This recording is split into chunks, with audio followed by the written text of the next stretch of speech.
첫째 날 우리 하나님 말씀 보도록 하겠습니다. 다니엘서 1장 1절에서 2절 말씀입니다. 다니엘 1장 1절에서 2절 말씀입니다. 자신 줄 알고 우리 1절부터 2절까지 우리 함께 읽도록 하겠습니다. 시작. 유다왕 여호야김이 다스린 지 3년이 되는 해에 바벨론 왕 느부갓네살이 예루살렘에 이르러 성을 에워쌌더니 주께서 유다왕 여호야김과 하나님의 전 그릇 얼마를 그의 손에 넘기심에 그가 그것을 가지고 신할 땅 자기 신들의 신전에 가져다가 그 신들의 보물 창고에 두었더라. 아멘. 오늘부터 또 특세가 시작됩니다. 특세 주제는 다스리시는 하나님, 또 순종하는 믿음입니다. 구약의 다니엘서를 가지고 다스리시는 하나님, 또 순종하는 믿음이라는 주제로 또 새해를 말씀과 기도로 시작하고자 합니다. 오늘은 첫 번째 시간인데요. 오늘 본문은 이제 2절밖에 되지를 않습니다. 그러나 가장 중요한 절입니다. 다니엘서의 전체 주제를 담고 있기 때문입니다. 앞으로 전개될 다니엘서의 모든 이야기가 이 2절에 요약되어 있습니다. 그래서 이 2절이지만 2절을 이해해야 나머지 다니엘서가 이제 바르게 잡힐 수 있습니다. 먼저 오늘 본문을 이해하기 위해서는 이제 약간의 역사적 지식이 필요합니다. 여러분이 아시는 대로 이스라엘은 솔로몬이 죽고 난 후에 이스라엘이라 불리는 이제 북왕국과 또 유다라고 불리는 남왕국으로 분단이 되었습니다. 그러니까 북왕국 이스라엘은 이미 아수르에 의해서 지금 망한 상황입니다. 남왕국 유다도 멸망의 위기를 맞이한 상황입니다. 유다도 망할 것이라는 예언이 끊임없이 나왔습니다. 그러던 차에 본문 1절은 이렇게 시작됩니다. 여호야김이 다스린 지 3년 되는 해에 바벨론 왕 느부갓네살이 예루살렘에 이르러 성을 에워쌌더니 드디어 그날이 온 것입니다. 유다 왕 여호야김 3년에 어떤 일이 일어났습니까? 바벨론 왕 느부갓네살이 예루살렘을 포위했습니다. 이 당시 바벨론은 이제 신흥 강대국이었습니다. 그 전에는 이제 아수르가 이제 중동의 패권을 잡았습니다. 여러분, 북이스라엘을 또 무너뜨린 나라가 이 아수르 아닙니까? 그런데 그 전통의 강호였던 아수르를 이제 무너뜨린 나라가 이 바벨론이었습니다. 그리고 그 나라의 왕이 이제 본문의 느부갓네살 왕입니다. 이 느부갓네살은요, 굉장히 탁월한 왕이었습니다. 40년 동안 이 바벨론을 집권한 왕이었는데요. 이 바벨론의 전성기를 연 왕입니다. 바벨론 제국이 기억하는 가장 강력한 왕이 이 느부갓네살 왕이었습니다. 이 느부갓네살 왕이 아수르를 정복하고 기세를 몰아서 남유다까지 침공한 것입니다. 그게 오늘 본문에 여호야김 3년째에 일어난 일입니다. 이때를 시작으로 남유다는 3번에 걸쳐 바벨론으로 이제 포로로 끌려갑니다. 그 가운데 첫 번째 포로로 잡혀갔던 사람이 이제 다니엘과 세 친구들이 있었죠. 그게 이제 다니엘서의 배경이 되는 겁니다. 참고로 이 두 번째 포로로 끌려갔던 사람들 가운데 이제 에스겔 선지자가 있었습니다. 이 에스겔 선지자는 바벨론으로 끌려가서 5년째 되던 해에 선지자로 부름을 받았습니다. 그러니까 에스겔과 다니엘은 동시대의 사람인 거죠. 실제로 에스겔서를 읽어보면 이 다니엘에 대한 언급이 한 3번 정도 나옵니다. 그러니까 오늘 본문의 시간적 배경을 어떻게 정의할 수 있습니까? 남유다가 망했던 시기입니다. 그러면 이때 남유다 사람들은 어떤 마음이 들었겠습니까? 나라가 망했다는 절망감과 또 좌절감과 또 수치심으로 가득했을 것입니다. 그들은 나라를 잃어버렸습니다. 또 게다가 이 포로로 끌려가서 살아야 했습니다.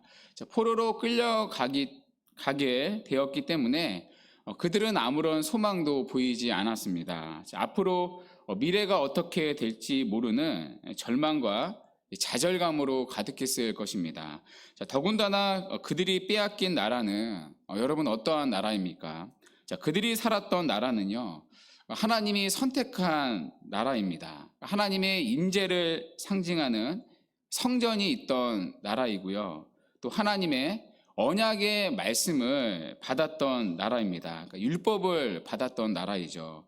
그래서 그들은 믿었습니다. 하나님의 성전이 있는 한 우리는 망하지 않는다. 하나님의 성전이 있고 하나님의 언약의 말씀이 있는 한 하나님이 우리를 버릴 리가 없다. 굳게 믿었습니다. 북이스라엘이 아수르의 망해도 남유다 우리는 망하지 않는다. 아수르가 바벨론에 의해 망해도 우리는 바벨론에 의해 결코 무너지지 않는다. 우리가 사는 예루살렘에는 하나님의 성전이 있다. 그러니 다른 나라는 다 망해도 남유다 우리는 망하지 않는다. 하나님이 지켜주신다. 굳게 믿었습니다. 그러나 보란 듯이 나라가 처참히 망했습니다. 그러니 그들 가운데는요, 당연히 이런 질문이 돌았을 겁니다. 어떻게 하나님께서 언약 백성을 버릴 수 있는가? 그들은 나라를 잃고 처참하게 포로로 끌려가는 그 고통을 겪으면서 수없이 질문했을 것입니다. 하나님께서 우리를 잊으셨는가? 하나님이 당신의 백성을 버리셨는가? 그런데 여러분, 더 충격적인 일이 일어납니다. 그 일이 2절에 나오는데요. 여러분 2절 한번 보시겠어요? 2절에 보시면 유다 왕 여호야김과 하나님의 전 그릇 얼마를 그의 손에 넘기심에라고 나옵니다. 여기 그의 손에서 그는 누구를 말하겠어요? 바벨론 왕 느부갓네살 왕을 말하겠죠. 그 느부갓네살 왕이 하나님의 전 그릇을 가져다가 어디에 갖다 놓았습니까? 자신들의 신전에 가져다가 그 신들의 보물 창고에 두었습니다. 여러분, 이 일은요, 남유다 백성에게 충격적인 기록이었습니다.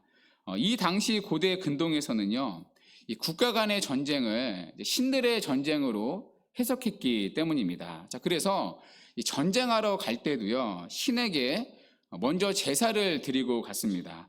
만약 이제 전쟁의 승패가 결정이 되었습니다. 우리가 이기고 쟤들이 졌습니다. 그러면 여러분 누가 이긴 겁니까? 우리가 이긴 게 아니라 우리가 믿는 신이 이긴 겁니다. 쟤네가 진 게 아니라 쟤들이 믿는 신이 진 겁니다. 그래서 어떤 짓을 했냐면요, 상대방의 신전에 들어가서 그 신전의 물건을 가지고 와서 자기 신전에 넣었습니다. 굴복의 의미로 자기들의 신전에 갖다 넣었습니다. 동시에 어떤 또 믿음이 있었냐면요, 패배한 신들의 능력을 이긴 신이 흡수한다고 믿었습니다. 그런데 여러분, 그 일이요 2절에서 일어나고 있습니다. 하나님의 전 그릇을 가져다가 바벨론이 믿는 신들의 신전에 가져다 두었습니다. 그렇다면 이 남유다 백성들의 입장에서는 여러분 누가 진 겁니까? 자기들이 아니라 자기들이 믿고 있던 하나님이 진 겁니다. 하나님이 바벨론의 신에게 진 겁니다. 그들은 이렇게 또 물었을 겁니다. 우리가 믿는 하나님은 그러면 무능한 하나님이었는가? 우리가 믿는 하나님은 저 바벨론이 믿는 신보다 저열하고 약한 신이었나? 그런데요, 더 충격적인 표현이 등장합니다. 그 표현도 여러분 2절에 있는데요. 느부갓네살 왕이 성전 그릇을 바벨론의 신전으로 가지고 갔는데 여러분 그곳이 어디입니까? 어느 땅이라고 나오죠? 바로 신할 땅이라고 나옵니다. 여러분, 우리가 이 신할 땅이라는 표현도 주목할 필요가 있는데요. 여러분 혹시 신할이라는 단어 기억나시나요? 신할은요, 창세기 11장에 나오는 땅입니다. 여러분, 이 신할 땅에서 어떤 일이 일어났습니까? 바벨탑 사건이 일어났습니다. 신할 땅에서 바벨탑을 세웠었죠. 그러니까 바벨론 또 바벨로니아라는 단어의 어원이 되었던 이 바벨탑이었습니다. 여러분, 그 바벨탑이 무엇입니까? 우리가 어제도 잠깐 살펴봤죠. 하나님은 없다. 우리가 신이다. 우리가 하나님의 자리까지 이를 것이다. 자, 그 악의 상징이 바벨탑이었습니다. 하나님을 거부하는 반역과 교만의 상징이었습니다. 자, 그래서 하나님이 이제 바벨탑을 무너뜨리지 않았습니까? 자, 그리고 바로 이어서 그 다음 장인 창세기 12장에서 하나님이 무엇을 하십니까? 한 사람 아브라함을 택하여 그를 불러 그를 통해 하나님 나라를 건설해 가셨습니다. 자, 그런데 지금 여러분, 남유다가 똑똑히 보고 있는 현실이 무엇입니까? 하나님 나라의 상징이었던 그 성전 안에 있던 기물들이 어디로 가져가져요? 바벨론의 시날 땅으로 가져갑니다. 그러니까 시날 땅에서 불러내셨던 하나님이 다시 그들을 시날 땅으로 돌려보내고 계십니다. 여러분, 시계가 거꾸로 지금 돌아가고 있는 거죠. 그러니까 역사가 다시 처음의 자리로 돌아가는 겁니다. 여러분, 그 하나님을 바라보면서 또 남유다 백성들은 어떤 질문을 쏟아내었겠습니까? 하나님이 정말 역사를 다스리고 계시기는 하신 건가? 하나님이 세상을 다스리시고 통치하고 계시는가? 자, 무수히 많은 질문을 쏟아내었을 것입니다. 자, 그러니까 오늘 본문은요, 이 배경은 사실 질문으로 가득 차 있습니다. 하나님이 언약 백성도 버릴 수 있으신가? 또 하나님이 바벨론의 신보다 무능한 신인가? 아니, 하나님이 정말 역사를 다스리고는 계시는가? 하나님이 세상을 다스리시고 통치하고 계시는 건가? 자, 그렇지 않다면 어떻게 이런 일련의 일들이 우리 눈앞에서 벌어질 수 있을까? 자, 그들은 수많은 질문들로 가득 차 있었습니다. 자, 그리고 그 질문은요, 하나같이 하나님을 향한 신학적 질문이었습니다. 사실 여러분, 이것이 또 우리의 질문이지 않습니까? 삶의 자리에서 고난을 만나는 우리가 쏟아내는 질문 아닙니까? 하나님이 우리를 버리셨는가? 하나님이 살아계시기는 하는 건가? 하나님이 세상보다 또 질병보다 삶을 누르는 내 삶의 문제보다 약하고 무능한 것 아닌가? 하나님도 어쩔 수 없는 건가? 하나님이 세상을 다스리시고 통치하시기는 하는 건가? 자, 그것이 오늘 요아김 3년 되던 해에 쏟았던 남유다 백성들의 질문이었습니다. 자, 그런데요, 자, 이 질문에 대한 대답이요, 또 오늘 본문에 나옵니다. 자, 오늘 본문은 마치 기다렸다듯이 대답부터 꺼내고 있습니다. 자, 그 대답이 본문 2절에 나오는데요. 여러분, 2절을 한번 보세요. 2절에 보면요, 중요한 표현이 있습니다. 맨 앞에 나오는 주께서라는 표현입니다. 가장 먼저 사실 대답부터 꺼내고 있는 거죠. 자, 신전의 물건을 주께서 넘기셨다고 말합니다. 하나님이 계시지 않으니까 이런 일이 일어난 게 아니라 적극적으로 주님은 계셨고 주님이 느부갓네살의 손에 넘겨주셨다고 말합니다. 그러니까 느부갓네살 왕이 너무나도 출중했기 때문에 하나님도 어떻게 할 수 없었던 게 아니었다는 것입니다. 또 여호야김이 너무나 무능해서 하나님도 어쩔 수 없었던 게 아니었다는 것입니다. 바벨론에 믿는 신이 너무나 강해서 하나님도 손 쓸 수 없었다는 게 아니었다는 것입니다. 바로 주께서라고 말합니다. 주께서, 하나님이 느부갓네살에게 생명같이 여기는 당신의 언약 백성을 넘겨주셨다고 말합니다. 하나님이 계시지 않거나 무능해서가 아니라 오히려 적극적으로 일하고 계셨다는 것입니다. 바벨론 왕이나 바벨론 신들이 역사의 주인이 아니라 여전히 하나님이 역사의 주인이라는 것입니다. 자, 그게 바로 주께서라는 표현입니다. 눈으로 보기에는 망한 것 같아 보이지만 그러나 이 모든 역사의 배후에 하나님의 다스림, 하나님의 섭리가 있었다는 것입니다. 눈으로 보기에는 하나님이 계시지 않는 것처럼 보였지만, 그러기 때문에 일어나고 일들처럼 보였지만 하나님은 여전히 거기에 계셨고 계실 뿐 아니라 하나님은 적극적으로 다스리시고 일하고 계셨다는 것입니다. 자, 그게 바로 본문의 주께서라는 표현입니다. 여러분이 주께서라는 표현은요, 다니엘서에 딱 한 번밖에 나오지 않습니다. 자, 그러나 이 한 구절이요, 나머지 다니엘서의 모든 이야기를 풀어내는, 이해하게 만드는 핵심 열쇠입니다. 바로 이 주께서라는 표현 때문에 다니엘서에 일어나는 나머지 일들이 이해가 되는 겁니다. 자, 왜 하나님이 없는 바벨론 신으로 가득 찬 이방 땅에서 다니엘과 세 친구들은 끝까지 살아남을 수 있었는가? 사자굴에 던져졌을 때도, 풀물불 속에 던져졌을 때도 왜 다니엘과 세 친구들은 그곳에서 건진받을 수 있었을까? 바로 오늘 2절에 주께서라는 표현이 그 땅 가운데서도 여전히 있었기 때문입니다. 여전히 하나님은 살아계셔서 이스라엘만이 아니라 이방 땅 바벨론에서도 하나님은 거기 계셨고, 상천하지에 유일하신 하나님이셨기 때문에 하나님이 이방 땅에서도 다른 신들이 아니라 홀로 다스리시고 적극적으로 일하고 계셨습니다. 자, 그게 바로 이 주께서라는 표현입니다. 자, 그러면 또 이런 반문이 있을 수 있습니다. 자, 그러면 하나님이 무슨 일을 하고 계셨는가? 하나님이 왜 이렇게 일하시나? 나라가 망하고 백성이 포로로 잡혀가는데 하나님은 무슨 일을 하셨을까? 반문할 수 있습니다. 자, 그러나 여러분, 하나님은요, 말씀하신 대로 또 일하고 계셨습니다. 자, 하나님은 이미요, 이 일을 100년 전에 말씀을 하셨습니다. 여호와기 100년 전에 이미 하나님의 심판을 경고를 하셨습니다. 자, 바로 히스기야 왕 때인데요.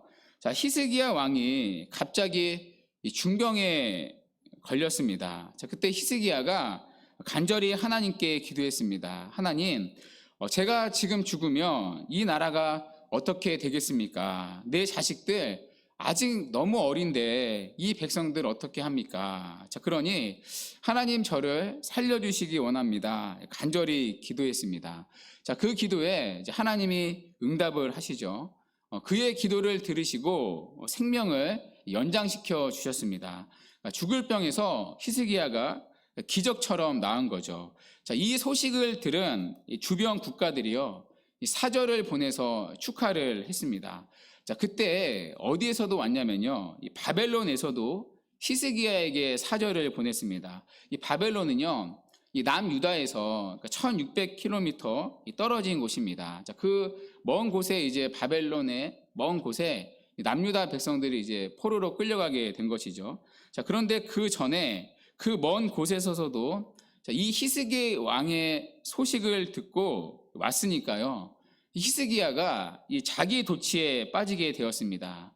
야, 저 먼 데에서도 내 이름을 아는구나. 나는 역시 최고야. 그러니까 자기에 취해가지고 무슨 일을 벌였습니까? 바벨로니아에서 온 사신을 데려다가 자기 왕궁에 있는 보물을 다 열어서 보여주었습니다. 내가 이렇게 대단한 사람이라는 거죠. 자, 그때 선지자 이사야가 히스기야를 찾아가 이렇게 예언을 했습니다. 자, 이사야서 39장 5절에서 7절까지인데요. 자, 제가 한번 읽어볼게요. 이스기야가 히스기야에게 이르되 왕은 만군의 여호와의 말씀을 들으소서. 자, 6절에 보라, 날이 이르르니 내 집에 있는 모든 소유와 내 조상들이 오늘까지 쌓아둔 것이 모두, 자, 자막을 보시면, 자, 어디로요? 바벨론으로 옮긴 바 되고 남을 것이 없으리라. 여호와의 말이니라. 또 내게서 태어날 자손 중에서 몇이 사로잡혀 바벨론 왕궁의 황관이 되리라 하셨나이다 하니. 자, 이게요, 오늘 본문으로부터 100년 전에 임한 하나님의 예언이었습니다. 여호와김 3년 되던 해로부터 약 100년 전에 있었던 하나님의 말씀이었습니다. 여러분이 예언이라는 게요, 반드시 하나님이 이렇게 하고 싶다는 뜻입니까? 아니죠. 이 말씀을 듣고 돌이키라는 것입니다. 자, 그러나 이스라엘은요, 남유다는 끝까지 돌이키지 않았습니다. 선지자들은 끊임없이 경고를 했습니다. 하나님께로 돌이키라. 그러나 언약 백성들은 듣지를 않았습니다. 성전이 있는 한, 하나님이 있는 한 우리는 망하지 않는다. 자, 그런데 하나님이 보란 듯이 이 예언의 말씀대로 일하셨다는 것입니다. 성전에 있는 기물들을 바벨론의 손에 말씀대로 넘기고 계셨습니다. 여러분, 세상은 하나님이 이 당시 어디 있냐고 물었지만 하나님은 말씀대로 정확히 일하고 계셨습니다. 눈으로 보기에는 하나님이 손 놓고 계시는 것처럼 보였지만 하나님은 말씀대로 세상을 다스리고 계셨습니다. 자, 오늘도 우리가 사는 세상은요, 여러분, 다른 게 아닙니다. 하나님의 말씀이 이루어지는 구속의 무대입니다. 자, 그래서 역사 히스토리를 여러분 많이 들어보셨죠? 히즈 스토리, 그분의 이야기라고 말하지 않습니까? 그러니까 오늘도 하나님은 그분의 말씀대로 역사를 다스리시고 운행해 가십니다. 여러분, 틀림이 없는 거죠. 자, 그게 오늘 남유다 백성들이 하나님을 향해 던졌던 질문에 대한 대답입니다. 첫 번째, 주께서. 두 번째, 그 하나님은 말씀대로 일하고 계셨다. 자, 그러므로 주 안에 사랑하는 여러분, 오늘 본문을 통해 우리가 무엇을 결단해야 하겠습니까? 새해를 시작하는 우리가 올 한 해 기억하고 또 붙잡아야 할 것이 무엇입니까? 자, 바로 이 주께서라는 표현입니다. 올 한 해 우리가 만나는 삶의 모든 영역에서 이 단어를 잊어서는 안 됩니다. 주께서라는 세 글자를 잊어서는 안 됩니다. 우리의 인생에서 만나는 모든 일이 주께서 하신 일과 앞으로 주께서 하실 일로 나누어지기 때문입니다. 자, 주께서라는 단어를 떠나서는요, 그 어떤 일도 일어나지 않습니다. 모든 사건과 우리가 부딪히는 모든 일의 배후에는 주께서가 있습니다. 눈에 보기에는 이스라엘이 망하고 바벨론이 역사를 주관하는 것처럼 보였지만 여전히 하나님은 살아계셔서 다스리고 계시고, 여전히 하나님은 일하시고, 여전히 하나님은 주관하고 계셨습니다. 그렇기 때문에 올 한 해에도 주께서만이 우리의 힘이고 소망이 되십니다. 그 믿음을 가지고 오롯이 주님께 붙잡혀 살아가는 한 해가 되기를 바랍니다. 눈에 보이는 세상의 관점이 아니라 이 주께서라는 생생히 살아있는 이 관점을 가지고 살아가는 한 해가 되기를 바랍니다. 그래서 올 한 해 모든 우리의 인생의 중심의 축을 이 주께서라는 세 글자에 두고 살아가는 한 해가 되기를 바랍니다. 자, 또 하나, 하나님의 말씀을 붙들고 살아야 합니다. 자, 결국에는 늘 우리가 듣듯이 말씀대로 되어지기 때문입니다. 하나님은 말씀대로 은혜를 주시고 그 말씀대로 심판을 하시는 분입니다. 여러분, 틀림이 없는 일이죠. 하나님은 그분의 말씀대로 오늘도 세상을 구속의 무대로 운행하시고 그분의 말씀대로 일하고 계시기 때문입니다. 자, 그러므로 새해를 시작하는 오늘 우리 두 가지 붙드시기 바랍니다. 첫 번째는 주께서, 두 번째는 하나님의 말씀대로. 자, 이 두 가지를 붙들고 올 한 해도 살아계시고 다스리시는 그 하나님 앞에 순종하는 믿음으로 또 승리하며 살아가는 우리 모두가 되기를 주님의 이름으로 간절히 축원합니다.